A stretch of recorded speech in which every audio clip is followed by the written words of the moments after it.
प्यारे स्टूडेंट्स, कैसे हैं आप सभी लोग। आशा करते हैं आप सभी लोग अच्छे होंगे। आइए हम स्टार्ट कर रहे हैं आज क्लास 10th का मॉडल पेपर, और ये आएगा बोर्ड में। किस में आएगा? बोर्ड में, क्योंकि आप लोग भारी मांग कर रहे थे कि सर आप बोर्ड के लिए क्वेश्चन पेपर लेकर आइए। तो मैंने वादा जो किया था आपसे लाने का, तो यहाँ पे आप लोगों को 7 सेट कराऊंगा। टोटल 7 सेट में से ही प्रश्न बोर्ड परीक्षा में देखने को मिलेंगे। ये कोड है 822 BW। तो इसके पहले का अगर वीडियो आपने नहीं देखा, मतलब जो ऑब्जेक्टिव क्वेश्चन हमने कराए हैं उनका मैंने वीडियो बना रखा है और अपलोड है चैनल पे। नहीं देखा तो प्लेलिस्ट में जाकर के देख लें, या लिंक डिस्क्रिप्शन में दिया है, वहाँ से इसका पार्ट देख लें। तो चलिए स्टार्ट करते हैं इसको देर ना करते हुए।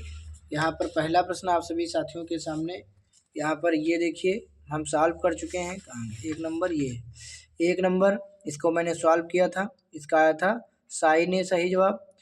और दूसरे का जो है पासे वाला, इसका आया था 1/2। तीसरा है यहाँ पर बारंबारता बंटन का माध्यक वर्ग होगा 10 से 15। और चौथा है हमारे पास में बहुलक वर्ग होगा 7 से 14। और पांचवा है यहाँ पर इसका ए आने की 1/3 है। इसके बाद में यहाँ पर देखते हैं क्वेश्चन नंबर 6, छठा है। इसमें आंसर है हमारा 15/17 साइन थीटा का मान। अगला है कोसेक 60 का मान 2/√3। अगला है कोसेक स्क्वायर थीटा बटे sec square theta cot square theta. और अगला था मासा निकालना, तो इसमें आया था 245। मैं एक बार बता दे रहा हूँ आपको ऑब्जेक्टिव, क्योंकि मैंने इसका वीडियो सॉल्यूशन पूरा करके कर दिया है, वो चैनल के प्लेलिस्ट में मिल जाएगा, वहाँ से आप इसका सॉल्यूशन देख लेना। और अब मैं बताऊँगा थ्योरिकल, इस वीडियो में थ्योरिकल क्वेश्चन कराऊँगा। संख्याओं कह रहा है इसका मासा निकालना था, तो 9 आया था। और क्वेश्चन नंबर 10 का आंसर था 42। सवाल देख लीजिए। 12 का यहाँ पर है बीच की दूरी √a² + b²। और आप देखेंगे क्वेश्चन नंबर 13। क्वेश्चन नंबर 13 यहाँ पे है √119। और 14 का यहाँ पर है बी विकल्प। और 15 का है 38.5 वर्ग सेंटीमीटर। और 16 का है 80 पाई वर्ग सेंटीमीटर। 17 का है -4 -3 शून्यांक। 18 नंबर है x = 8 y = 6। और 19 नंबर है सी विकल्प। और 20 नंबर है छठा। तो साथियों ये 20 प्रश्न मैंने जल्दी में इसलिए बता दिया क्योंकि इसका मैंने सॉल्यूशन करा दिया है। ये है इंग्लिश वर्जन, वही क्वेश्चन इंग्लिश में है, यहाँ पर दिखाए गए हैं। ठीक, तो इसका जो है कितना हो गया था 1/2। इसका आया था साइन ए, इसमें आया था 10 to 15। और यहाँ 4th नंबर है, इसका आया था 7 to 14। और इसका आया था 1 कितना था 2/6, माने 2/6, तो 1/3। इसका इंग्लिश वर्जन भी देख लीजिए। जल्दी से हम कराएंगे अब थ्योरिकल प्रश्न। इंग्लिश मीडियम वाले बच्चे कहने लगते हैं कि सर इंग्लिश में भी, तो इसीलिए मैंने दिखा दिया। यहाँ पे इसका आंसर आया था 15/17।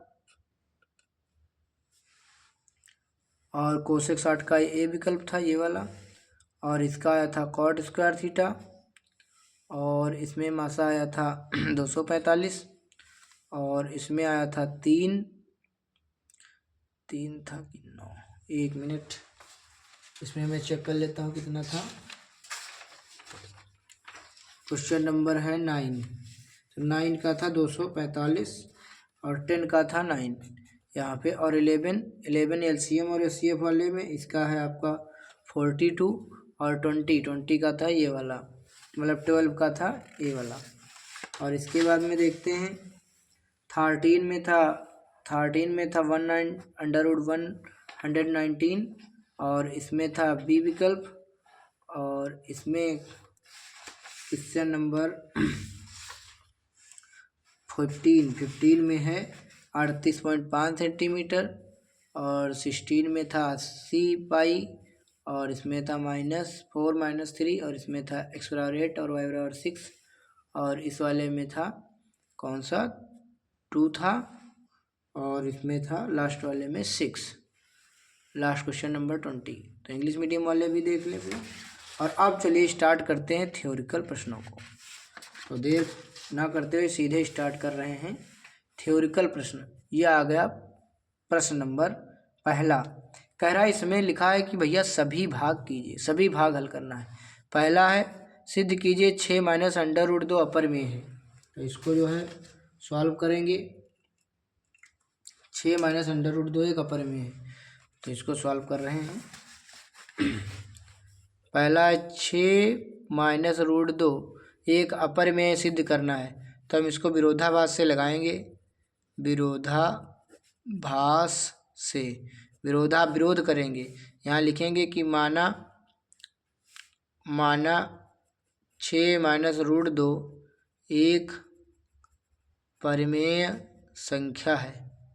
परिमेय संख्या मान लेंगे। परिमेय संख्या मान लिया तो इसको लिख लेंगे अंश बटे हर के रूप में, पी बटे क्यू के रूप में, जहाँ पी और क्यू सहअभाज्य पूर्णांक हैं। सहअभाज्य पूर्णांक हैं। ठीक भैया, ये क्या है? सहअभाज्य पूर्णांक हैं। अब क्या करेंगे? माइनस रूट 2 बराबर ये पी बटे क्यू है, ये 6 इधर भेज देंगे, माइनस का 6 हो जाएगा, फिर माइनस हटाएंगे और इधर माइनस को भेज देंगे, तो ये हो जाएगा माइनस का, ये हो जाएगा प्लस का, तो इसको आगे लिख लेंगे पी बटे क्यू। चूँकि देखो यहाँ पर 6 भी पूर्णांक है, पी और क्यू भी पूर्णांक है, तो ये हो जाएगी परिमेय संख्या और ये है अपरिमेय संख्या। यहाँ पर लिख लेंगे, देखो ये है, इधर है अपरिमेय संख्या, अपरिमेय संख्या है, और इस साइड में क्या है? परिमेय संख्या है। एक तरफ अपरिमेय एक तरफ परिमेय, तो ये तो बराबर हो ही नहीं सकती। यहाँ लिखेंगे इस साइड में, चूँकि पी कामा क्यू पूर्णांक हैं, 6 भी पूर्णांक है, अतः ये संख्या क्या होगी? परिमेय। ये परिमेय ये परिमेय, ये बराबर नहीं है, इसका बराबर तो हो ही नहीं सकती। अतः हमारी कल्पना गलत थी। अतः हमारी कल्पना क्या थी? गलत थी। अतः इसलिए 6 माइनस रूट 2 एक अपरिमेय संख्या होगी, एक अपरिमेय संख्या होगी। तो पहला क्वेश्चन साथियों यहाँ पर सॉल्व हो चुका है, समझ में आया होगा। 2 मार्क्स आपके पक्के हो गए। अब अगले 2 नंबर देखते हैं। कह रहा एक्स अक्ष पर उन बिंदु के निर्देशांक ज्ञात कीजिए 2, -5 और -2, 9 से समदूरस्थ हैं। तो इसको सॉल्व करते हैं, देखते हैं।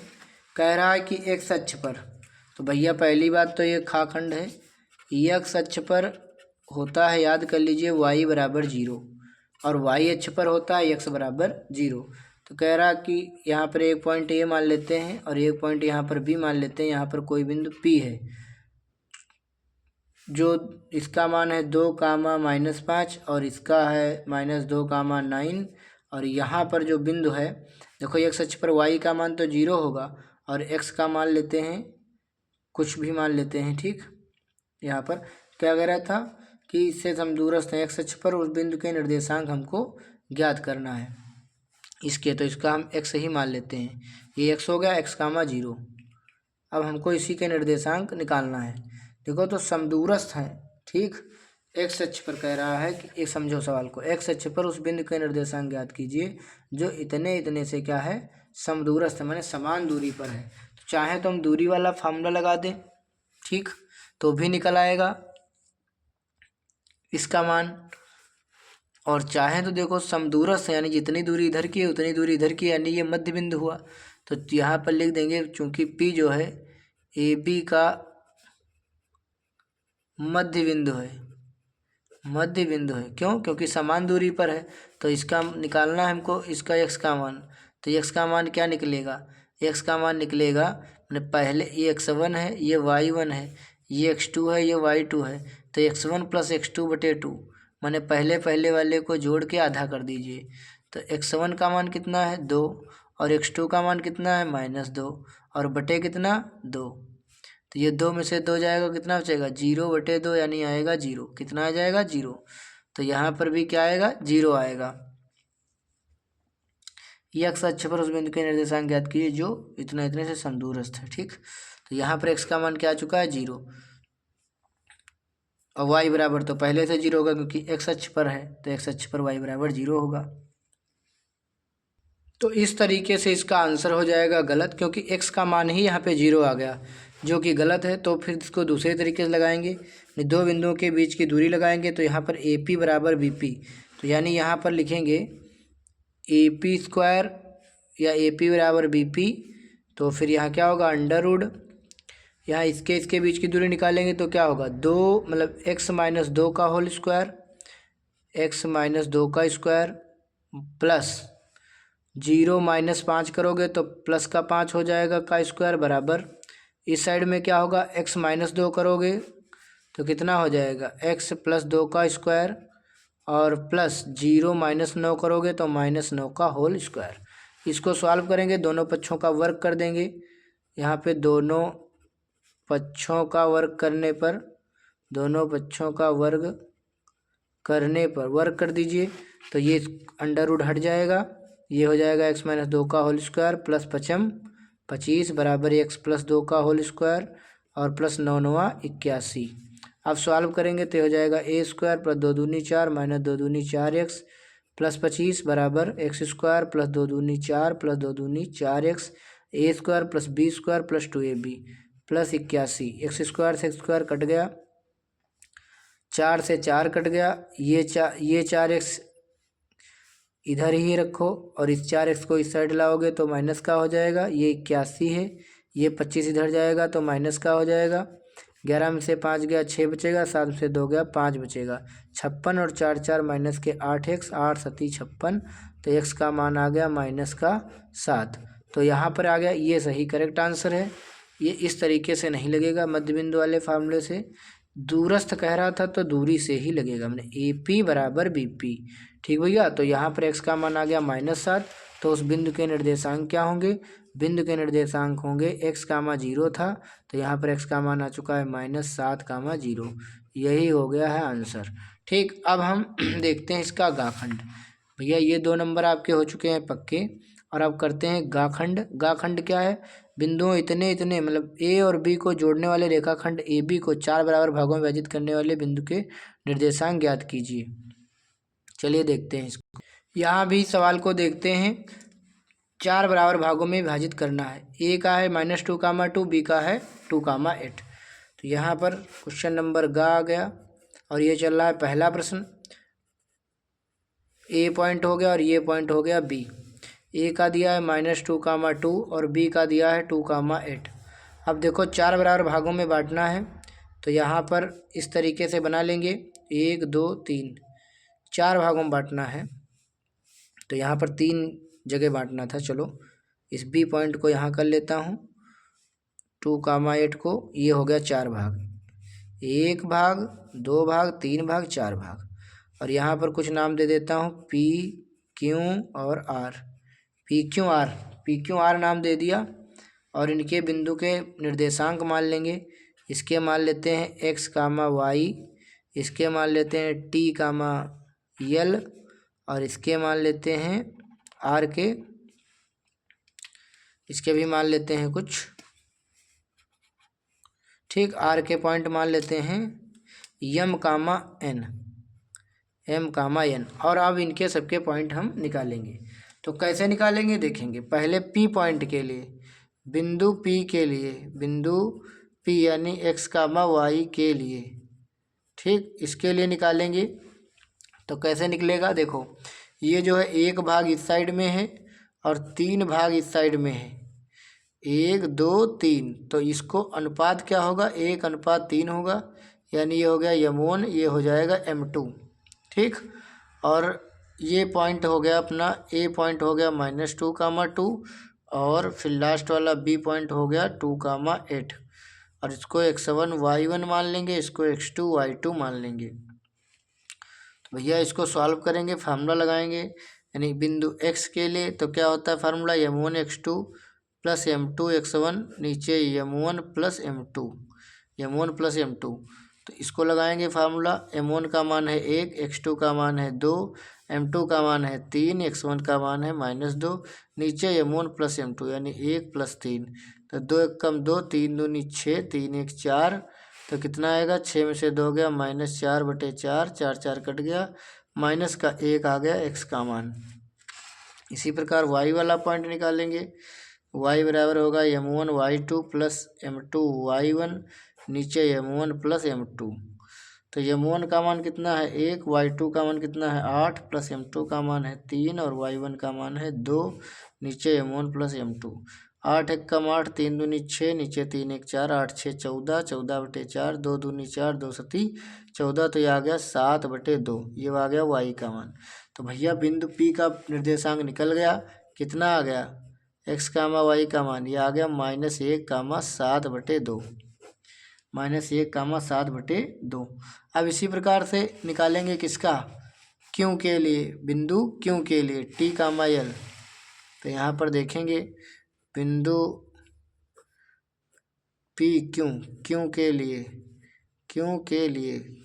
तो Q के लिए यहाँ पे देखेंगे, जब Q को आप लोग देखोगे ध्यान से तो 2 भाग इधर को हैं, 1 भाग और 1 2 भाग, और यहाँ भी 1 भाग और 1 2 भाग। तो चाहे 2:2 लिख लो, या यहाँ से यहाँ तक मान लो 1 है 1 भाग और 1 भाग इस साइड में है, ऐसे भी मान सकते हो, या फिर 1 और 2 भाग इस साइड और 2 भाग उस साइड। तो यहाँ पर 2:2 लिखो, चाहे 1:1 लिखो। तो यहाँ पर 2:2 लिख लेता हूँ, ये m1 हो गया, m2 हो गया, और पॉइंट A का मान -2, 2, पॉइंट B का मान 2, 8, x1 y1 हो गया, x2 y2 हो गया। अब यहाँ पर निकालेंगे Q के लिए, Q का बिंदु था T और L, तो T निकालेंगे और इस साइड L निकालेंगे। यहाँ पर हो जाएगा m1 x2 plus m2 x1, नीचे m1 प्लस m2 फार्मूला।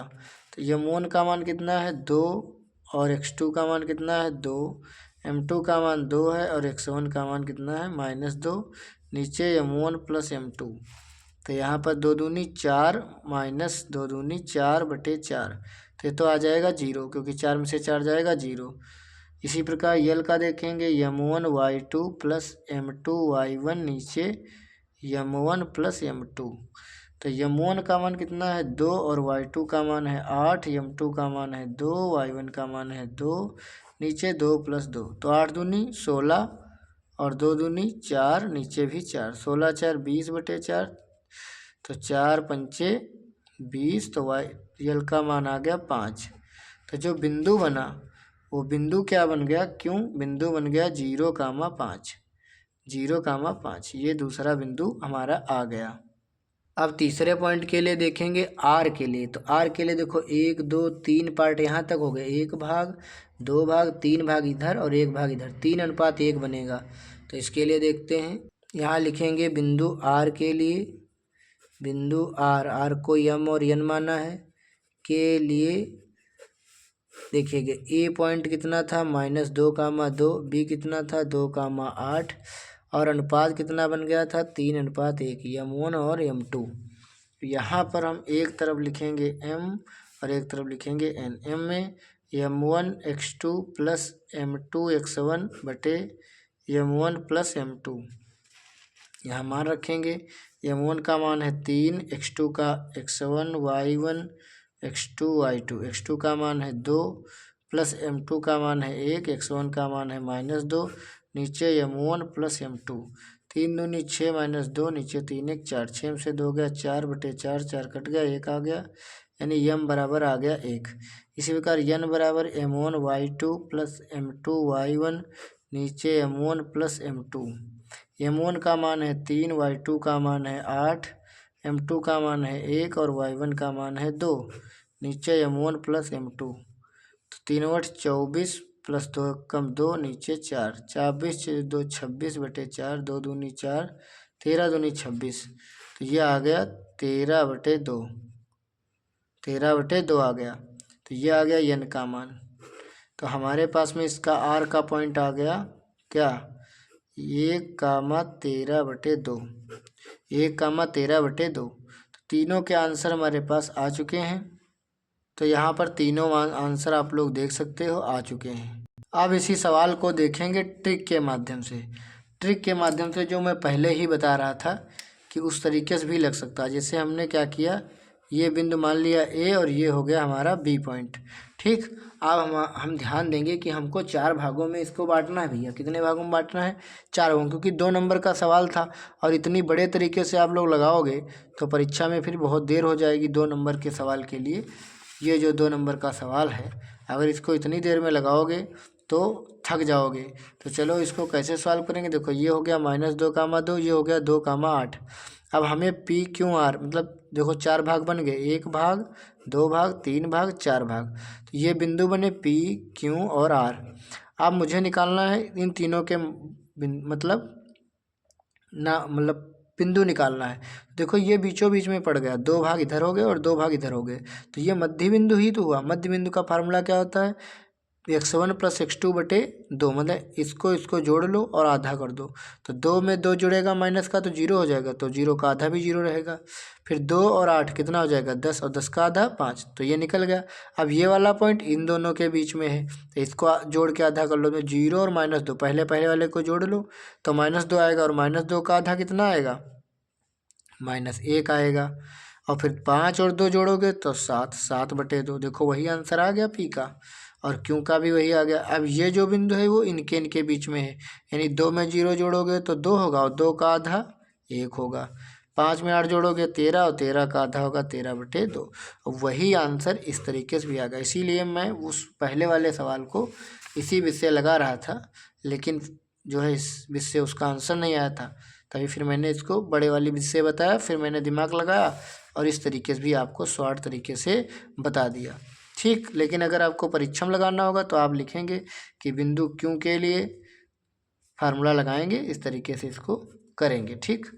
बता देता हूँ, देखो यहाँ लिखोगे बिंदु क्यों के लिए, बिंदु क्यों के लिए, पहली बार बिंदु क्यों के लिए, तो यहाँ पर क्या लिखोगे, मतलब मान लिया इसके बिंदु x, y हैं, तो x बराबर लिखोगे x1 + x2/2, और y बराबर y1 + y2/2। तो x1 ये है x1 y1, और ये हो जाएगा x2 y2। तो मैंने -2 और +2/2, तो ये हो जाएगा 0/2, तो यह आ जाएगा 0। और इसी प्रकार y वाले में y1 कितना है 2, और y2 कितना है 8, 2 + 8/2 यानी 10/2, यानी 2 पंचे 10, यानी कितना आ जाएगा 5 आ जाएगा। तो देखा, इसी तरीके से बिंदु P के लिए इसको x1 y1 और इसको x2 y2, इसीलिए इसी तरह से इसको जब करोगे तो R बिंदु के लिए, ठीक इस तरीके से लगा लेना। अब मैं करता हूँ अगला सवाल। अगला सवाल क्या है, सवाल नंबर घ, सिद्ध कीजिए √1 + sin थीटा बटे 1 - sin थीटा बराबर sec थीटा + tan थीटा। यहाँ पर इसका बिंदु लिख देता हूँ, क्यों 0,5। अब यहाँ पर लगाते हैं इस सवाल को। क्वेश्चन नंबर घ दिया है √1 + sin थीटा, नीचे 1 - sin थीटा बराबर sec थीटा और प्लस tan थीटा, ये लाना है। तो LHS हमारे पास मैं लेकर चलूँगा, √1 + sin थीटा, नीचे 1 - sin थीटा, तो इसको रूट को कर लूँगा बड़ा, और इसमें कर दूंगा परिमेयकरण। 1 - sin थीटा है तो 1 + sin थीटा से क्या कर दूंगा, गुणा भाग। ये गुणा कर दिया तो ये आ जाएगा हमारा, ऊपर हो जाएगा 1 + sin थीटा का होल स्क्वायर, और नीचे हो जाएगा 1 - sin स्क्वायर थीटा, क्योंकि a - b a + b, तो a स्क्वायर - b स्क्वायर, तो ये हो जाएगा 1 - sin स्क्वायर थीटा। तो ये हमारा हो जाएगा 1 + sin थीटा का होल स्क्वायर, नीचे हो जाएगा 1 - sin स्क्वायर थीटा, क्या होता है cos स्क्वायर थीटा। अब इस अंडर रूट हटेगा तो इसका स्क्वायर हट जाएगा, तो ये हो जाएगा 1 + sin थीटा, और नीचे का स्क्वायर हट जाएगा तो ये हो जाएगा cos थीटा। अब 1 के नीचे जाएगा cos थीटा, और sin थीटा के नीचे भी जाएगा cos थीटा, दोनों के नीचे जाएगा। 1/cos थीटा होता है भैया sec थीटा, और sin थीटा बटे cos थीटा होता है tan थीटा। तो ये आ गया RHS, ठीक। तो ये हमारा सिद्ध हो गया। ये आपके 2 नंबर फटाक से हो गए पक्के। और इसके बाद में अंगा नंबर देखते हैं। त्रिज्या 21 सेंटीमीटर वाले वृत्त की एक जीवा केंद्र पर 60 अंश का कोण अंतरित करती है, संगत वृत्तखंड का क्षेत्रफल ज्ञात कीजिए। त्रिज्या कितनी है, 21 सेंटीमीटर। अंगा नंबर देखते हैं, यहाँ पर ये हो गया वृत्त, और कह रहा त्रिज्या कितनी है, 21 सेंटीमीटर है, ठीक। और कोण कितना बना रहा है, 60 अंश का बना रहा है। तो संगत वृत्तखंड यानी लघु वृत्तखंड का क्षेत्रफल निकालना है, ठीक। इसका नाम OAB और यहाँ पे P रख लेंगे हम। यहाँ पे देखो R दिया है 21 सेंटीमीटर, थीटा दिया है 60 अंश। हमको निकालना है संगत लघु वृत्तखंड का क्षेत्रफल, संगत लघु वृत्त, लघु लघु कहाँ नहीं है, फिर भी आप लघु ही लघु वृत्त खंड का निकालेंगे। संगत कह देता है खंड का क्षेत्रफल, तब भी यही निकालेंगे। तो कैसे निकालोगे, पहले निकालोगे त्रिज्य खंड AOBP का क्षेत्रफल और माइनस उसमें से घटा दोगे त्रिभुज AOB का क्षेत्रफल। तो त्रिज्य खंड का क्षेत्रफल का फार्मूला होता है θ/360 और पाई r स्क्वायर माइनस, ये कौन सा त्रिभुज है, ये है समबाहु त्रिभुज है। तो चाहे डायरेक्ट रख दो √3/2, समबाहु त्रिभुज का क्षेत्रफल क्या होता है √3/2 और भुजा स्क्वायर। चाहे इस ये फार्मूला लगा दीजिए, चाहे जो पहले फार्मूला मैंने बताया था एक वीडियो में वो 1/2 r स्क्वायर और साइन स्क्वायर, मतलब 1/2 r स्क्वायर साइन थीटा। तो साइन 60 होगा, साइन 60 का √2 होगा। अच्छा, समबाहु त्रिभुज का फार्मूला था √3/4 भुजा स्क्वायर, तभी यहाँ पे 4 आ जाएगा। साइन 60 का मान रखेंगे, साइन 60 √3/2 और 1/2। तो चाहे ये वाला फार्मूला रखें तो भी उतना ही आएगा, और चाहे समबाहु त्रिभुज का फार्मूला लगा दें सीधे तब भी इतना आएगा।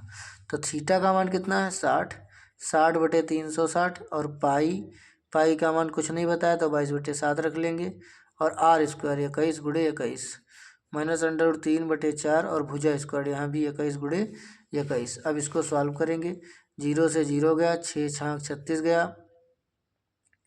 और 2 से काटेंगे 2 3 6, 2 गया 11 बार, तो कितना आ जाएगा देखो 7 3 21 भी कट जाएगा, 21 से 21 की गुणा करेंगे तो आ जाएगा 231, 11 कम 11, 11 दूना 22 31 माइनस ये आ जाएगा 21 एग्जाम 441 √3/4, ये आ जाएगा इतने वर्ग सेंटीमीटर, यही हमारा आंसर हो जाएगा। तो ये भी आपका आंसर हो चुका है, नंबर पक्का दो। अब देखते हैं 4 नंबर। एक डिब्बे में 4 लाल और 8 सफ़ेद कंचे तथा 5 हरे कंचे, डिब्बे में से एक कंचा अचानक निकाला जाता है, इसकी क्या प्रायिकता होगी कि निकाला गया कंचा लाल है हरा नहीं है। तो देखेंगे इसको सवाल को, यहाँ पर कितने 4 लाल कंचे कितने हैं 4 नंबर सवाल, और सफ़ेद कितने हैं, सफ़ेद कंचे कितने हैं 8, और हरे कंचे कितने हैं, हरे कंचे हैं 5। तो कुल कंचे निकाल लेंगे, कुल कंचे कितने हैं 8 4 12 5 17, 8 4 12 5 17। अब कह रहा एक क्या प्रायिकता होगी इसकी कि निकाला लाल है और हरा नहीं है। तो पहला में देखेंगे लाल होने की प्रायिकता, लाल कंचा निकलने की प्रायिकता क्या होगी, लाल कंचे कितने हैं 4 हैं, टोटल कंचे कितने हैं 17 है, तो यही हमारा आंसर हो जाएगा।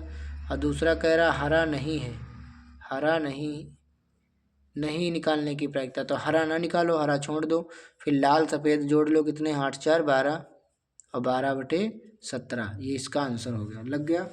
ये भी आपके 2 नंबर पक्के हो गए। यही चीज़ इंग्लिश में है, आप लोग इसको देख लीजिए सेम टू सेम। अब जो है अगला क्वेश्चन देखते हैं, इसका क्वेश्चन नंबर दूसरा आ गया। दूसरे में 2 प्रश्न दिए, 3 4 5 6 इसमें भी दिए गए हैं प्रश्न, बारी बारी से देखेंगे। क्वेश्चन नंबर 2 का देखेंगे, कह रहा है इसमें 5 भागों को हल कीजिए, लेकिन मैं 6 भाग हल कराऊंगा, आप लोग देखते रहें। का खंड कह रहा है 2 संकेंद्रीय वृत्तों की त्रिज्याएं 7.5 और 4.5 सेंटीमीटर हैं, बड़े वृत्त की जीवा की लंबाई ज्ञात कीजिए जो छोटे वृत्त को स्पर्श करती है। चलो सवाल को लगाते हैं। यहाँ पे दूसरे का खंड 2 संकेंद्रीय वृत्त, एक छोटा वृत्त है और एक है बड़ा वृत्त, इस तरीके से एक बड़ा वृत्त है। अब कह रहा है कि 2 संकेंद्रीय वृत्तों की त्रिज्याएं 7.5 सेंटीमीटर 4.5 सेंटीमीटर है, यानी बड़े वाले की कितनी है 7.5 और बड़े वृत्त की जीवा की लंबाई ज्ञात कीजिए।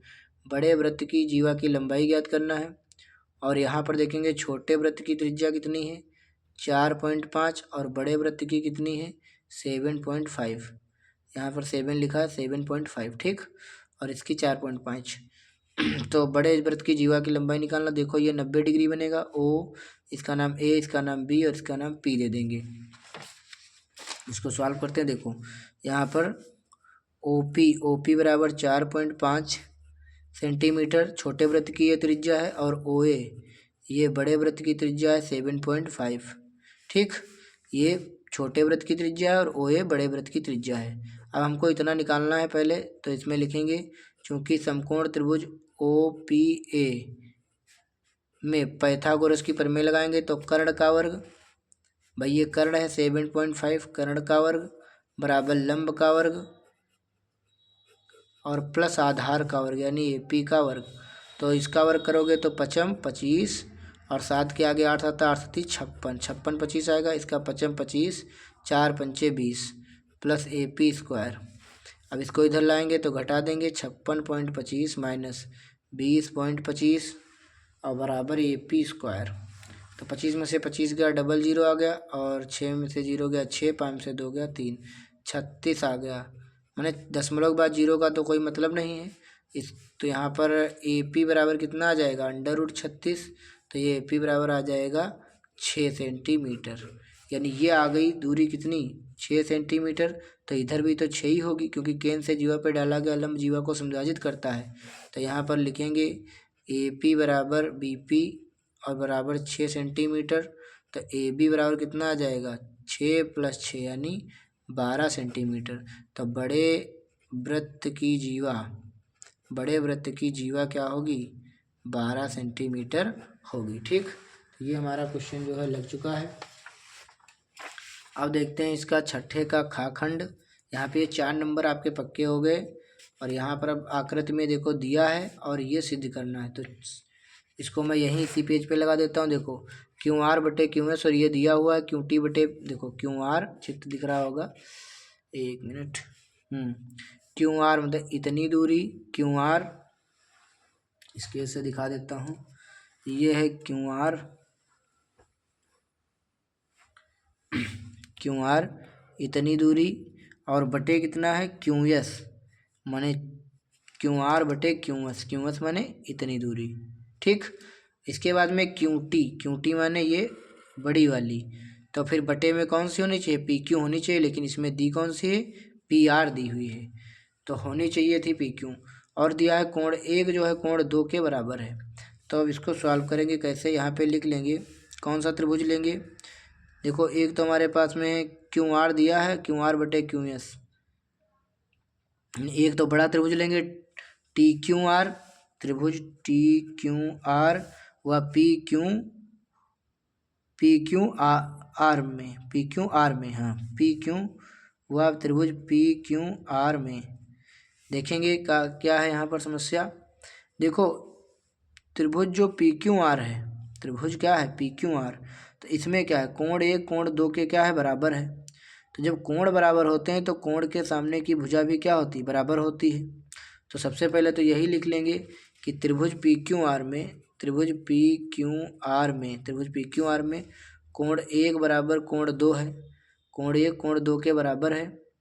तो भैया क्या होगा, इस वाली लाइन को भूल जाओ थोड़ी देर के लिए जो पी एस वाली है, तो ये वाली भुजा भी इस वाली भुजा के क्या होगी, बराबर होगी, यानी पी क्यू बराबर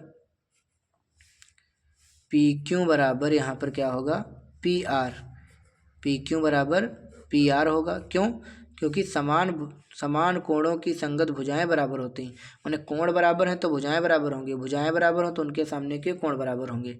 तो कोण 1 बराबर कोण 2, तो इसका मतलब क्या है कि ये वाली भुजा इस भुजा के क्या है भैया बराबर है। अब हम क्या कर सकते हैं, इसको मान लेंगे समीकरण नंबर 1 और यहाँ लिख देंगे by C P C T, या फिर हिंदी में आप लोग लिख दीजिए मतलब समान कोणों की संगत भुजाएं बराबर होती हैं। ठीक, इसके बाद में अब लेंगे त्रिभुज टी क्यू आर व त्रिभुज पी क्यू आर। तो अब इसमें क्या लेंगे, पहली बात देखेंगे टी क्यू आर व त्रिभुज पी क्यू एस। अब कौन सा लेंगे, टी क्यू आर, तो अब यहाँ पर लिखेंगे भाई यहाँ पे टी क्यू आर बड़ा वाला त्रिभुज और फिर पी क्यू आर छोटा त्रिभुज। तो इसमें क्या करेंगे देखो एक तो चीज़ दिया हुआ है यहाँ पर कि क्यू आर बटे क्यू एस, क्यू आर बटे क्यू एस मैंने इतनी दूरी बटे इतनी दूरी, और अब इतनी दूरी मैंने क्यू टी क्यू टी बटे क्या होगा पी क्यू, और पी क्यू की जगह मैं अब क्या लिख सकता हूँ, क्या लिखा है क्यू टी बटे पी आर, यानी क्यू टी बटे पी आर। तो पी आर की जगह मैं अब क्या लिख सकता हूँ, पी क्यू लिख सकता हूँ। तो यहाँ पर पी क्यू लिख सकता हूँ समीकरण 1 से, समीकरण 1 से यहाँ लिख दूंगा, क्योंकि यहाँ पर समझ गए होगे आप लोग, पी आर की जगह मैं पी क्यू लिख सकता हूँ। अच्छा ठीक, और दूसरी चीज़ यहाँ पर क्या है कि ये वाला कोण क्या है, उभयनिष्ठ है। कोण 1 बराबर कोण 1 क्या है, उभयनिष्ठ, उभयनिष्ठ कोण है। कौन सा त्रिभुज में, पी क्यू आर में, ठीक, या कह लो पी क्यू एस में। हमको क्या करना है, पी क्यू एस सिद्ध करना है, यहाँ पर भी ध्यान देना पड़ेगा। पी क्यू एस और टी क्यू आर सिद्ध करना है। तो यहाँ पी क्यू आर ना लेकर पी क्यू एस लेंगे। अब क्यों, क्योंकि अब तो मुझे यही त्रिभुज लेना है ना, पी क्यू एस इतना लेना है, और बड़ा त्रिभुज टी क्यू आर। अब भैया हम देखेंगे कि भुजा, और देखो क्यू आर कहाँ है, बड़ी भुजा, फिर क्यू एस क्या है, छोटी भुजा, ठीक, और क्या है क्यू टी बड़ी भुजा, और पी क्यू क्या है, छोटी भुजा। तो भुजा कोण भुजा, तो यहाँ पर लिखेंगे भुजा कोण भुजा समरूपता नियम से, समरूपता नियम से त्रिभुज पी क्यू एस समरूप है त्रिभुज टी क्यू आर के। दैट प्रूफ, यहीं पे ये सिद्ध हो गया, और 4 नंबर आपको मिल गए। थोड़ा मेहनत लग गई, लेकिन ये आपका सवाल लग गया। अब देखिए गाखंड एपी क्या है, एपी मतलब अर्थमेटिक प्रोग्रेशन, यानी समांतर श्रेणी। 21, 18, 15 के कितने पद लिए जाएं कि उनका योग -81 हो जाए। तो 21, 18, 15 इसको सॉल्व करेंगे।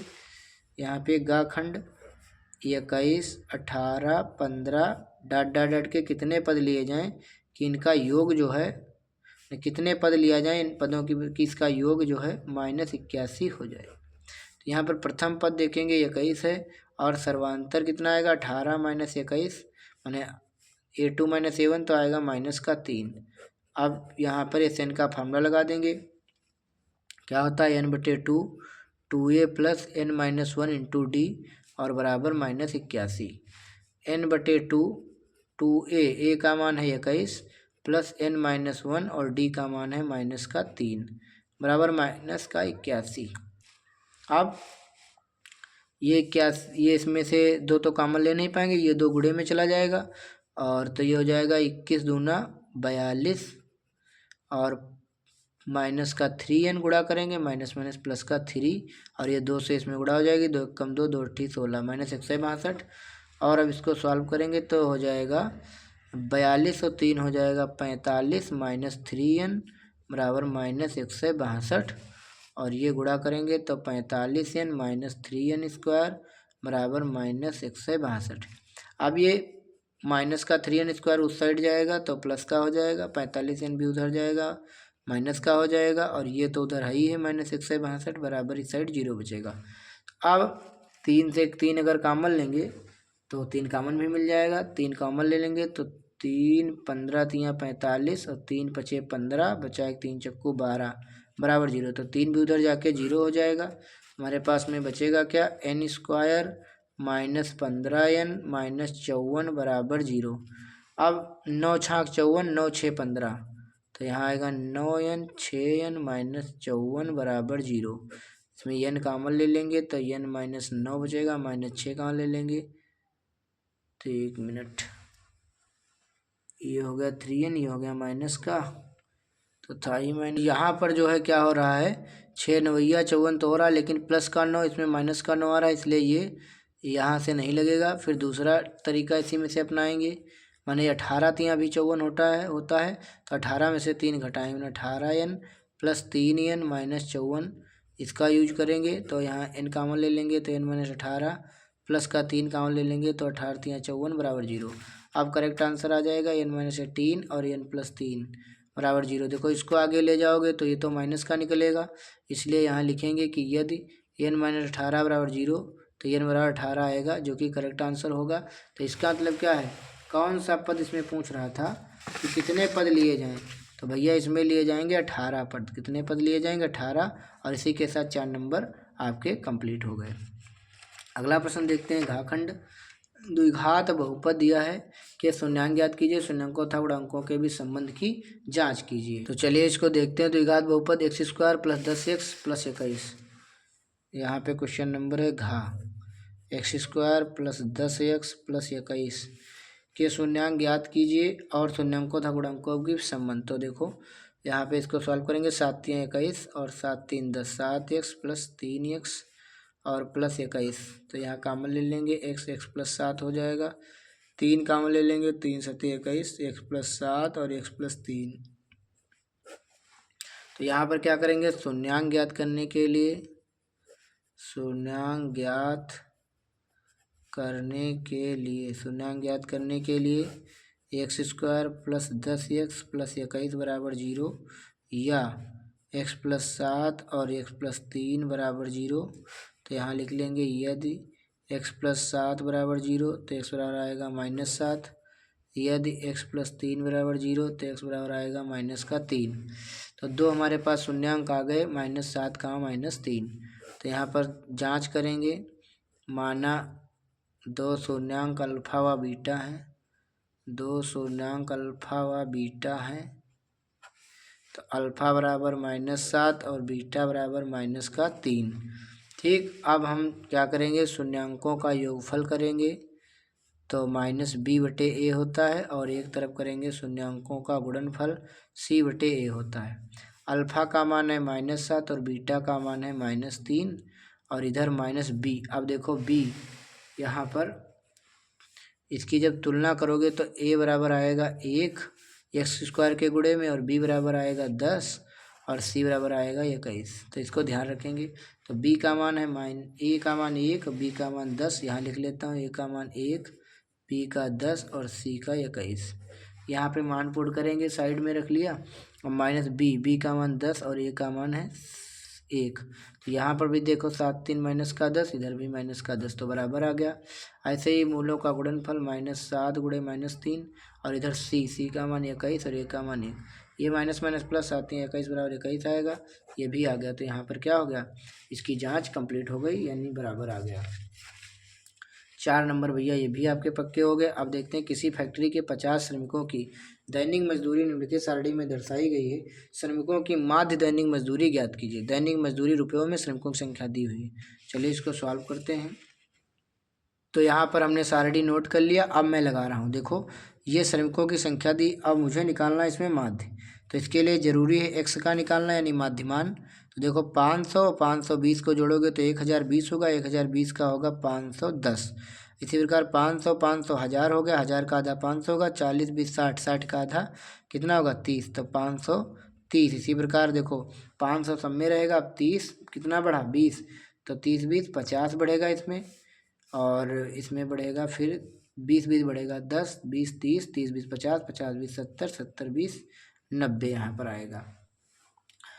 तो अब हमको गुणा करनी पड़ेगी f इंटू एक्स की। तो इसके गुणा करेंगे, 12 0 0, 12 कम 12 के 2 हासिल चला 1, 12 पंचे 60 1 61। ऐसे ही 0 14 3 42 हासिल लगे 4, 14 पंचे 70 और 4 74, 8 पंचे 40, 4 बचे, 8 पंचे 40, 4 44, 0 6 7 42 हासिल लगे 4, 6 पंचे 30, 4 34 और इसमें हो जाएगा 5900। ये हो गया 0 2 2 4 2 6 और 4 4 8 4 12, 12 8 20, 1 21, 1 22, 2 2 5 2 7 3 10, 4 14, 6 20 7 27, 260 आ गया। और सिग्मा यह पहले ही बताया गया है, 50 मजदूर हैं, इसको जोड़ोगे 50 आएगा। अब माध्य निकालना, माध्य दैनिक मजदूरी। तो यहाँ निकालेंगे कुल मिला के माध्य दैनिक मजदूरी, माध्य दैनिक मजदूरी। तो x बार बराबर क्या आएगा, सिग्मा f इंटू एक्स बटे सिग्मा f। तो यह आएगा 27 260 बटे 50। 0 से 0 काट देंगे और 5 से 55, 25 2 बचे, 5 चक्कू 20, फिर 2 बचे, 55 25 1 बचा और 5 दूनी 10, यानी कितना आ गया 545 रुपया और 20 पैसा। दशमलव के बाद 0 बढ़ा सकते हैं, कोई फर्क इससे नहीं पड़ेगा। ये आपके भैया 4 नंबर फिर से आपके पक्के हो गए। अगला देखते हैं, निम्नलिखित बारंबारता सारणी का बहुलक और माध्य ज्ञात करना है। बहुलक और माध्यक ज्ञात करना है। चलो सवाल को नोट करते हैं। यहाँ पर हमने सारणी नोट कर ली है, अब हम लोग इसको सॉल्व करेंगे। देखो वर्ग अंतराल और बारंबारता दी है। सबसे पहले बहुलक निकालना है, तो बहुलक के लिए क्या होता है, सबसे ज़्यादा बारंबारता किसकी है वही चेक करना होता है। सबसे ज़्यादा बारंबारता यहाँ पर है भैया 20, तो 20 वाली लाइन को करेंगे गोला। कर लिया गोला, यहाँ पर सबसे ज़्यादा 20 है, तो यहाँ पर बहुलक वर्ग होगा 125 से 145। तो यहाँ लिखेंगे चूँकि सबसे अधिक बारंबारता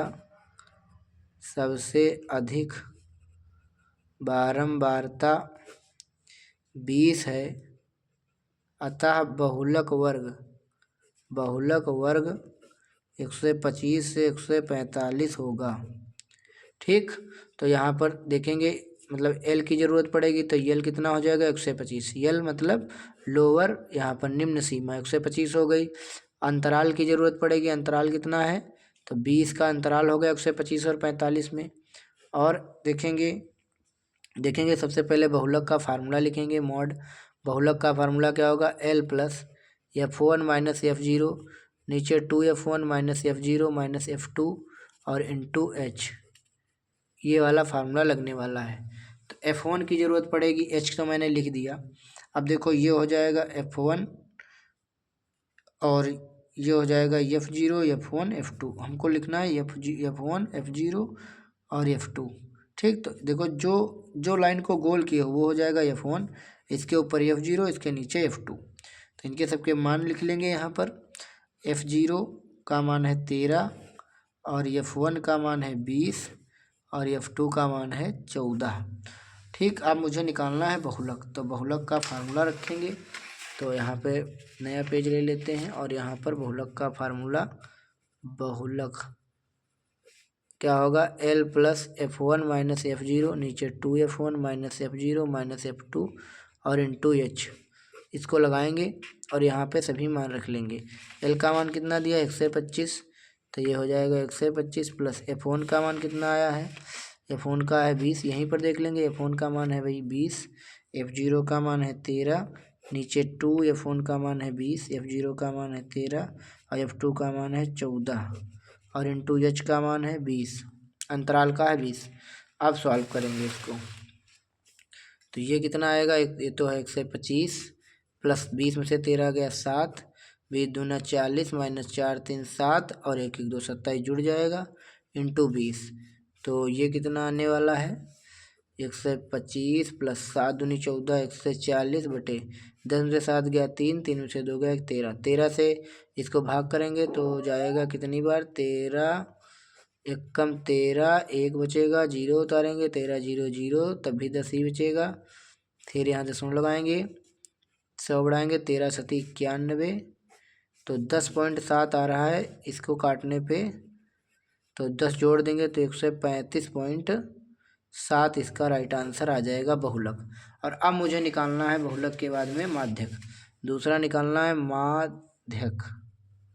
माध्यक का फार्मूला क्या होता है, L plus N/2 minus CF अपान में F इंटू में H। H तो हमको पता ही चल गया, F भी पता चल गया, CF और N/2 की ज़रूरत पड़ेगी। तो यहाँ देखेंगे, देखो यहाँ पे निकालेंगे संचयी बारंबारता यानी CF, संचयी बारंबारता निकालेंगे तो 4 का 4 हो जाएगा, 4 में 5 जोड़ेंगे 9, 13 9 कितना हो जाएगा, 13 7 20 और 2 22, 22 20 42 और 42 4 2 6, 4 1 5 56, 56 4 60, 4 64, 4 68, 68 हो गया। तो हमें निकालना है N/2, तो N/2 निकालोगे तो N कितना आ गया है 68, तो N/2 का मतलब 68/2, तो कितना आएगा 34। 34 जो है किस में पड़ेगा, 34 22 हम तो पड़ेगा नहीं, 42 में ही पड़ेगा, यानी यही लाइन गोल होगी। ठीक, पूरी यही लाइन क्या होगी, गोल होगी। ये हो गई पूरी गोल। अब बाकी चीज़ें, अब इसका मतलब क्या है कि अतः माध्य N/2 देखेंगे यहाँ पे कि N/2 आ गया है, यहाँ लिखेंगे N/2 यानी 68/2 यानी 34 जो है 34 है। अतः बहुलक वर्ग क्या होगा, अतः बहुलक वर्ग कितना होगा 125 से 145 वही होगा। और L का मान 125, h का मान 20 अंतराल हो गया इसके बीच में। और क्या जरूरत पड़ेगी, n/2, तो n/2 का मान तो हो गया 34, पहले ही CF निकालना है केवल। तो और F, तो F तो यही हो जाएगा, F तो यही जो F1 वाला है, और CF हो जाएगा इस लाइन में, CF हो जाएगा 22 हो जाएगा CF, और F1 वाला ही F हो जाएगा, कितना था F1, 20, ये हो जाएगा 20। अब सवाल लगा देते हैं बस फटाफट। तो अब यहाँ निकालेंगे माध्यक, तो L का मान कितना है 125 रखेंगे, प्लस n/2 का मान 34, माइनस CF का मान 22, नीचे F का मान 20, इंटू H का मान भी 20। तो 20 से 20 तो कट गया, 125 प्लस 4 में से 2 गया 2, 3 से 2 गया 1, तो ये आ जाएगा 2 1 3 और 5 2 7, 137 राइट आंसर आ गया। अब यहाँ पर आपके फिर से जो है 4 नंबर पक्के हो चुके हैं, आप लोग देख सकते हैं, ये वाले भी। अब देखते हैं नेक्स्ट क्वेश्चन। यही प्रश्न इंग्लिश मीडियम वाले भी अपने देख सकते हैं, ये इंग्लिश मीडियम के प्रश्न जल्दी से देख लो, फिर मैं नेक्स्ट कराता हूँ, ठीक। ये तो प्रश्न हो चुके हैं, और अब हम लोग देखेंगे नेक्स्ट क्वेश्चन। यहाँ पर क्वेश्चन नंबर 3, तीसरा क्या है, 2 अंकों की एक संख्या और उसके अंकों को पलटने पर बनी संख्या का योग कितना है, 99 है। यदि संख्या के अंकों का अंतर 5 है तो संख्या ज्ञात कीजिए, ऐसी संख्याएं कितनी हैं ये भी बताना है। 6 नंबर का है भैया, थोड़ा बड़ा है तो घबराएंगे नहीं, लगाएंगे। देखो 2 अंकों की एक संख्या, तो माना देखो पहले क्या होती, इकाई तब दहाई, ठीक। तो माना इकाई का अंक मान लेंगे y, और दहाई का अंक मान लेंगे x, दहाई का अंक मान लेंगे x। तो संख्या क्या बनेगी, संख्या इकाई माने इकाई हो गई, और दहाई में जुड़ेगा 10, मतलब 10 से गुणा होगी, संख्या बनेगी 10x प्लस y। अब कह रहा था 2 अंकों की एक संख्या और उसके अंकों को उलटने पर बनी संख्या का योग 99 है, और इस संख्या के अंकों का अंतर 5। तो यहाँ पर पहली शर्त देखते हैं क्या है। पहली शर्त क्या है कि जो संख्या है उसका संख्या और उसके अंकों को पलटने पर बनी नई संख्या, अंकों को पलट दें, यानी x की जगह y की जगह x, यानी 10y प्लस x, इनका योग कितना है कह रहा 99। तो जोड़ लो 10x 1x 11x हो गया, और 10y 1y 11y हो गई, बराबर 99। अब 11 से भाग कर दें या 11 कॉमन ले लें, 11 से भाग कर देंगे तो 11 9 99, और 11 से 11 कट जाएंगे, तो x प्लस वाई बराबर आ गया 9। समीकरण 1। दूसरी शर्त में क्या कह रहा है सवाल में, यदि अंकों का अंतर 5 है, तो देखो भाई अंकों का अंतर 5 है। शर्त दूसरी कह रहा अंकों का अंतर 5 यानी x माइनस वाई बराबर कितना है 5। तो समीकरण नंबर 2 हो गई। अब इसको सॉल्व कर लेंगे, समीकरण 1 हुआ 2 से, समीकरण 1 हुआ 2 से, तो x प्लस वाई बराबर 9, x माइनस वाई बराबर 5, जोड़ने पर कट जाएगा, x हो जाएगा 2x बराबर 9 5 14, 2 से 14, x का मान आ गया 7। तो y का मान कितना आ जाएगा, 7 जो है उस साइड जाएगा, घट जाएगा, 9 माइनस 7, तो y का मान आ जाएगा 2। तो x का मान 7, y का मान 2, तो संख्या कितनी होगी, संख्या है 10x प्लस वाई, 10x माने 7 और y का मान 2, तो 10 सती 70 प्लस 2 कितना हो गया 72 हो गया। यहाँ पे कितना आंसर आ गया 72 आ गया।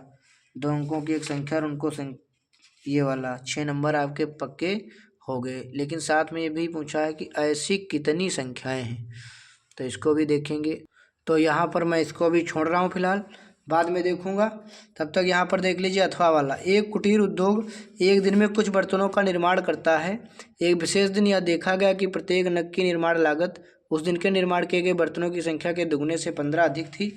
तो यदि उस दिन कुल निर्माण लागत 2250 रुपये थी, तो निर्मित बर्तनों की संख्या में प्रत्येक नग की लागत ज्ञात कीजिए। देखिए यहाँ पर क्या कह रहा है कि एक कुटीर उद्योग एक दिन में कुछ बर्तन निर्माण करता है। तो यहाँ पर मान लेंगे, यहाँ पे लिख लेंगे तीसरे का अथवा वाला कि माना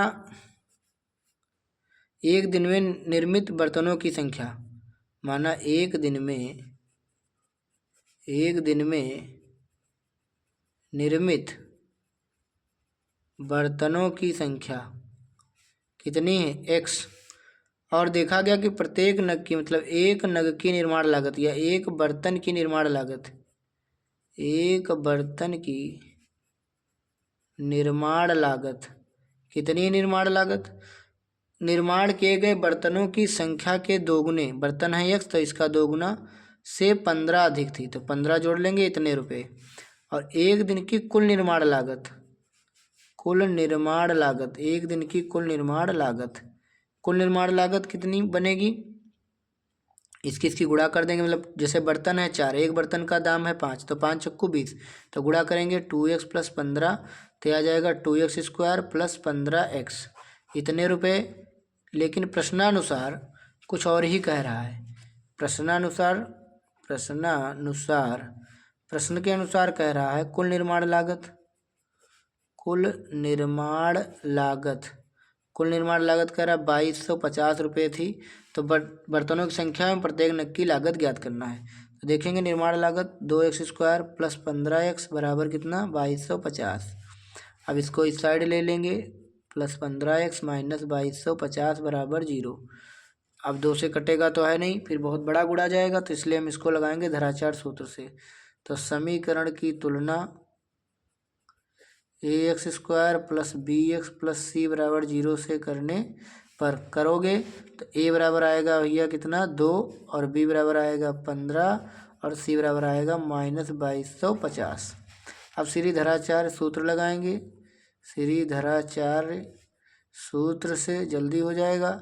x बराबर minus b plus minus under root b square minus 4ac और बटे में 2a, माइनस का b 15 plus minus b square यानी 15 का वर्ग माइनस 4 इंटू a का मान 2 और c का मान माइनस 2250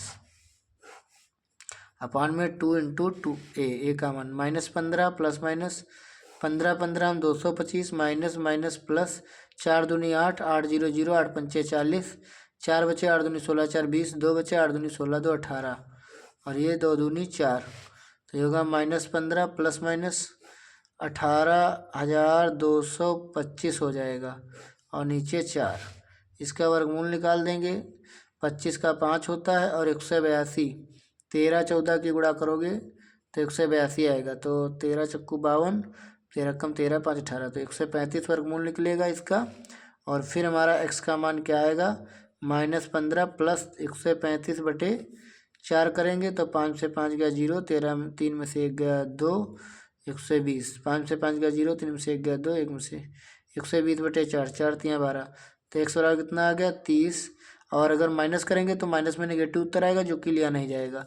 तो x बराबर 30 का मतलब आप समझ में आया कि एक दिन में निर्मित बर्तनों की संख्या कितनी आ गई है? 30। ठीक, अलग से लिख देंगे अतः डाल के, और एक बर्तन की निर्माण लागत कितनी आ जाएगी? 30 यहाँ रखेंगे, 30 दूना 60, 10 70 5 75, 75 रुपये यहाँ पे साइड में बता रहे हैं। बर्तन कितने? 30, एक बर्तन की कीमत कितनी? 75। अब गुणा करेंगे, देखेंगे क्या 2250 आएगा, तो 0 1 लिख लेंगे, ऐसे 3 बचे 15, 3 7 21 1 22, 2250 आ गया ना। तो इसका मतलब करेक्ट आंसर हमारा आ चुका है। अब हम लोग देखेंगे अगला क्वेश्चन नंबर ये 3 का हो गया। अब हम देखेंगे 4 का। क्वेश्चन नंबर 4 है, एक नदी के पुल के एक बिंदु से नदी के सम्मुख किनारों के अवनमन कोण 30 अंश 45 अंश है। यदि पुल के किनारों से 5 मीटर की ऊंचाई पर हो तो नदी की चौड़ाई ज्ञात कीजिए। अंडर 3 का मान यहाँ पे ये प्रयोग करना है। चलिए सॉल्व करते हैं इसको। क्वेश्चन नंबर 4, एक नदी है, ये नदी हो गई, इसका नाम A और इसका नाम B मान लेंगे, और बीच में इसका नाम P मान लेंगे। और इसकी देखो पुल की ऊंचाई है 5 मीटर, और एक तरफ है 30 अंश का कोण, एक तरफ है 45 अंश का कोण है। ठीक, तो इधर की मैं दूरी मान लेता हूँ x, और यहाँ तक की मान लेता हूँ y। तो यहाँ पर मान लेते हैं APB, यहाँ पे कुछ मान लेते हैं T मान लेते हैं। ठीक, अब देखो यहाँ पर माना लिखेंगे, माना क्या निकालना है इसमें निकालना है नदी की चौड़ाई। माना नदी की चौड़ाई कितनी? x plus y metre. ये तो आपको पता ही है, पुल की ऊंचाई 5 मीटर है। सीधे लगाते हैं सवाल, त्रिभुज लेते हैं APT, त्रिभुज APT में tan 30 लेंगे, क्यों? क्योंकि लंब बटे आधार में tan का संबंध होता है। लंब बटे आधार tan 30 का 1/√3 बराबर 5/x। तो x बराबर आ गया 5√3 मीटर। इसी प्रकार त्रिभुज कौन सा लेंगे? TPB या BPT में, तो इसमें tan लेंगे 45 और लंब है 5/y, 5/y। तो tan 45 1 हो गया, तो 5 बटे हो गया y। tan 45 का मान 1 हो गया, तो 5/y यानी y बराबर 5 हो गया। कह रहे एक नदी के पुल की, तो x और y का मान आ गया। तो यहाँ पर निकालना है नदी की चौड़ाई। नदी की चौड़ाई कह रहा है एक नदी के पुल के एक बिंदु से, नदी के सम्मुख, सवाल समझेंगे, एक नदी के पुल के एक बिंदु से नदी के सम्मुख किनारों के अवनमन कोण 30-45 है। पुल किनारों से ठीक। यहाँ पे क्या है? नदी की चौड़ाई x + y मीटर। तो यहाँ कितना आएगा? x का मान 5√3 + 5। यहाँ 5 कामन ले लेंगे तो आएगा √3 + 1। अब √3 का मान रख देंगे 1.732 + 1, तो यह आ जाएगा 112.732। अब गुणा कर देंगे, 5 दूनी 10, 5 तिया 15, 1 16, हासिल चला 1, 5 35 36, हासिल लगा 1 3, 5 दूनी 10 3 13, 13.66। तो कितना आ जाएगा? 13.66 मीटर आ जाएगा। नदी की चौड़ाई आ गई 13.66 मीटर। अब देखते हैं अथवा वाला सवाल। ये आपके 6 नंबर थे। अब देखते हैं, सिद्ध कीजिए cos A - sin A + 1, नीचे cos A + sin A - 1 बराबर cosec A + cot A। इसके हमको लगाना है, सिद्ध करना है। चलिए सिद्ध करते हैं इसको।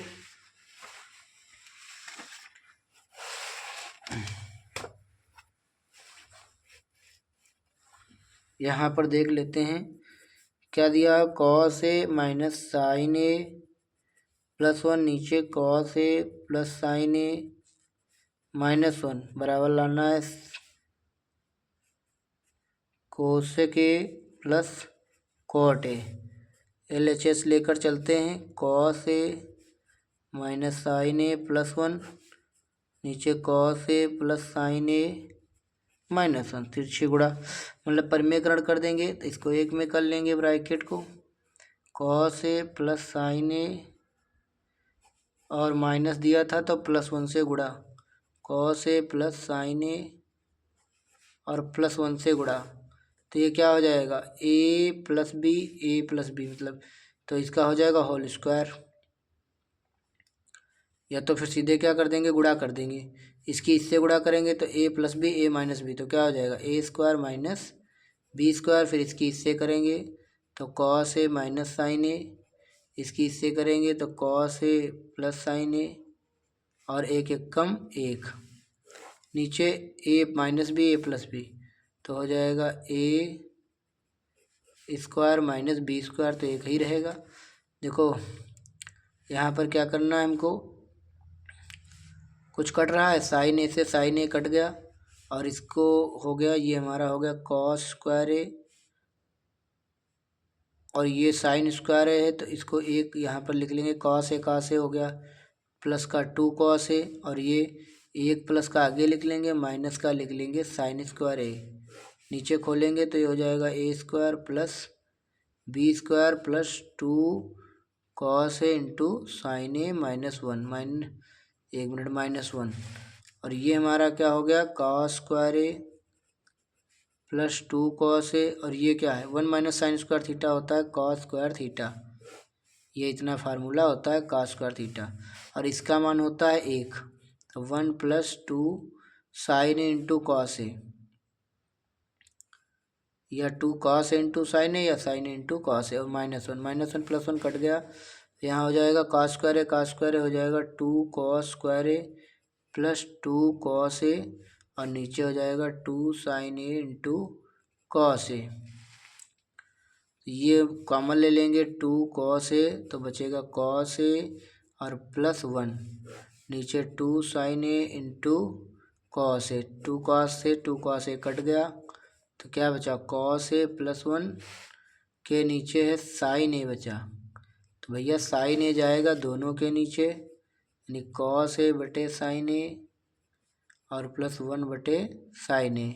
तो cos बटे साइन हो गया cot a और ये हो गया cosec a। यही आ गया हमारा RHS। ये भी अपना सवाल लग चुका है 6 नंबर। अगर वो नहीं समझ में आया तो इसे लगा लीजिए, 6 नंबर पक्के। अब इसके बाद में कौन सा क्वेश्चन बचा है? लास्ट प्रश्न बचा है।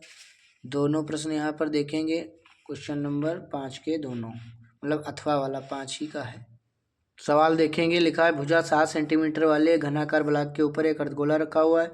अर्धगोले का अधिकतम व्यास क्या हो सकता है? इस ठोस का पृष्ठीय क्षेत्रफल ज्ञात कीजिए। तो चलिए इसको लगाते हैं। कह रहा 7 सेंटीमीटर वाले घनाकार ब्लॉक के ऊपर एक घन के आकार का क्या है? ब्लॉक है। घन के आकार का ये ब्लॉक है, यहाँ पे देखेंगे। और इसी ब्लॉक के ऊपर कह रहा है एक अर्धगोला रखा हुआ है। एक अर्धगोला इसी पे जो है रखा हुआ है, ये हो गया अर्धगोला। और कह रहा है कि अर्धगोले का अधिकतम व्यास क्या हो सकता है? तो 7 सेंटीमीटर भुजा है। भुजा कितनी है? घन की भुजा है 7 सेंटीमीटर। तो अधिकतम व्यास जो है अर्धगोले का अधिकतम व्यास, अर्धगोले का अधिकतम व्यास कितना हो सकता है? 7 सेंटीमीटर ही होगा। और इसकी त्रिज्या कितनी होगी? तो 7/2 सेंटीमीटर इसकी त्रिज्या हो जाएगी अर्धगोले के लिए। ठीक, अब इसके बाद हमसे क्या पूछा गया है कि ठोस का पृष्ठीय क्षेत्रफल ज्ञात करो। ठोस का पृष्ठीय क्षेत्रफल तो कैसे निकालोगे? तो घन का पृष्ठीय क्षेत्रफल, घन का पृष्ठीय क्षेत्रफल प्लस अर्धगोले का पृष्ठीय क्षेत्रफल, अर्धगोले का पृष्ठीय क्षेत्रफल। घन का पृष्ठीय क्षेत्रफल क्या होता है? 6a² प्लस अर्धगोले का क्या होगा? 2πr²। लेकिन इसमें जब अर्धगोला ले रहे हो आप, घन भी ले रहे हो, तो 2 बार ये जो ऊपर का पृष्ठ है ये 2 बार काउंट हो रहा है। तो πr² घटा देंगे, मतलब माइनस आधार का क्षेत्रफल, माइनस क्या? आधार का क्षेत्रफल। ठीक, तो ये आ जाएगा 6 भुजा स्क्वायर प्लस 2πr² में से 1 πr² जाएगा πr²। हम वैल्यू पुट करेंगे। 6 गुणे भुजा, भुजा कितनी थी? 7। पाई का मान रख सकते हैं 22/7 और r²। त्रिज्या कितनी थी? 7/2। 2 बार रख दिया। अब काट पीट बचाएंगे। 7 से 7 चला गया, 2 से गया 11 और ये आ जाएगा 6 गुणे 7 सती 49 प्लस 11 सती 77/2। तो 6 9 54, हासिल लगे 5, 6 चौक 24, 5 29, 294 प्लस 2 3 6, 2 8 16, 2 5 10। इसको 38.5 इसमें ऐड कर देंगे तो आ जाएगा 0.5, 8 4 12, हासिल चला 1, 9 1 10 3 13, हासिल चला 1 2 332.5 वर्ग सेंटीमीटर। इसके बाद में देखते हैं लास्ट, एक ठोस का अर्धगोले पर खड़े एक संघ के आकार का, एक ठोस जो है एक अर्धगोले पर खड़े एक संघ के आकार का है। ठीक, एक ठोस है जो कहाँ खड़ा है? नेक्स्ट पेज पे लगाते हैं इसको। इसका 5 का अथवा वाला एक कह रहा है कि एक ठोस एक अर्धगोले पर खड़ा है, एक अर्धगोला है और इस पर एक ठोस शंकु के आकार का यहाँ पे खड़ा हुआ है। ठीक, ये, और जिसकी त्रिज्याएँ 3 सेंटीमीटर है, त्रिज्या 3 सेंटीमीटर है, मतलब अर्धगोले के लिए भी त्रिज्या यही रहेगी और उसके लिए शंकु के लिए भी यही रहेगी। तथा शंकु की तिरछी ऊंचाई जो है 3√2 सेंटीमीटर है। ठोस का आयतन ज्ञात कीजिए, पाई का मान 3.14 लेना है। ठीक, तो देखेंगे यहाँ पे, तो यहाँ पे h निकालेंगे। एल दिया है कितना? 3√2। तो देखो यहाँ पर पाइथागोरस ओ, यहाँ पे नाम देते हैं OAB देते हैं कुछ भी, तो यहाँ पर पाइथागोरस की प्रमेय लगाएंगे। तो कर्ण का वर्ग माने 3√2 का वर्ग, यहाँ लिख देंगे त्रिभुज OAB में पाइथागोरस की प्रमेय से यहाँ पे लिख देंगे कर्ण का वर्ग बराबर लंब का वर्ग। लंब कितना है? h² और आधार r², मतलब 3 का वर्ग। तो ये हो जाएगा 3 3 9 और 9 दूनी यह आ जाएगा 18, h² प्लस 3 3 9। तो 18, ये 9 इधर आएगा माइनस का हो जाएगा, तो h² बराबर आएगा 9, तो h का मान आ जाएगा √9, यानी 3 सेंटीमीटर ऊंचाई भी आ जाएगी। अब मुझे निकालना है इस ठोस का आयतन, तो ठोस का आयतन, तो इसका आयतन निकालेंगे तो भाई अर्धगोले का आयतन, अर्धगोले का आयतन प्लस शंकु का आयतन, शंकु का आयतन। अर्धगोले का आयतन 2/3 पाई आर क्यूब प्लस शंकु का आयतन 1/3 पाई आर स्क्वायर एच। ये हो गया शंकु का। अब इसमें कॉमन ले लेंगे, देखेंगे पाई कॉमन मिल रही तो पाई ले लेंगे, और आर स्क्वायर मिल रहा तो आर स्क्वायर ले लेंगे, और 3 इतना कॉमन ले लेंगे। तो यहाँ बचेगा 2, पाई निकल गई, 3 निकल गया, आर स्क्वायर निकल गया, आर बचा, प्लस 3 निकल गया, पाई निकल गया, आर स्क्वायर निकल गया, एच बचा। अब वैल्यू पुट करेंगे, पाई का मान लास्ट में चलो रख देते हैं 3.14 गुणे आर स्क्वायर, आर कितना था 3, तो 3 3 9 हो जाएगा, 3 है, और 2 इंटू आर का मान कितना था 3, और एच का मान भी 3 सेम ही है। 3 3 हो गया 9, ये हो गया 3.14 गुणे 3 गुणे 3 दूनी 6, 6 3 9, 9 3 हो जाएगा कितना 27 गुणे 3.14, 27 गुणे 3.14 गुणा करेंगे 7 14 7 98, मतलब 7 चौक 28, हासिल लगे 2, 7 एकम 7 2 9, 7 3 21, 14 2 9 28, और 2 3 6, 8 8 9 17, हासिल चला 1 1 2 2 4 6 2 8, 2 अंकों के बाद दशमलव, तो आ गया 84.78। और ये क्या था आयतन, तो आयतन आएगा क्यूब में।